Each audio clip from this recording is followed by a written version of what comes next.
আব্বা একটা সুখবর যে শুনেছো তুমি? হ্যাঁ, কি আবার কি দুর্ঘটনা ঘটায়নি? না আব্বা, দুর্ঘটনা নেই, আবার নতুন করে বাবরি মসজিদ তৈরি হচ্ছে। সত্যি বাপ? আলহামদুলিল্লাহ, এতদিন পর আল্লাহ দোয়া কবুল করেছে।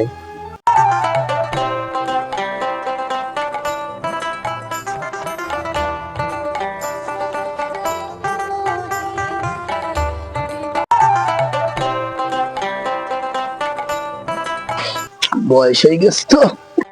কি রে, তোরা এত হইচই করছিস কেন?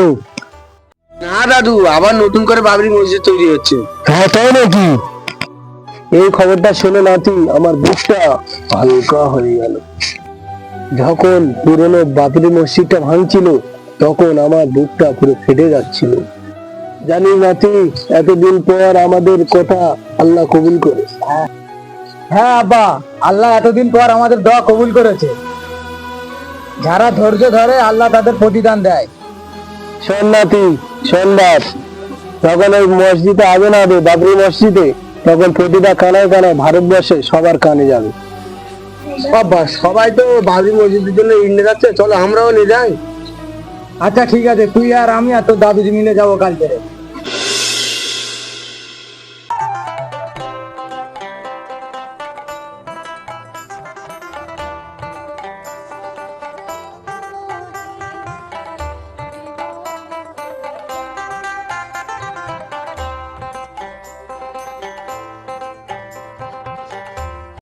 দেখুন না, এই ইটের মধ্যে কত লোকের আশা, কত লোকের কান্না এর ভেতরে লুকিয়ে আছে।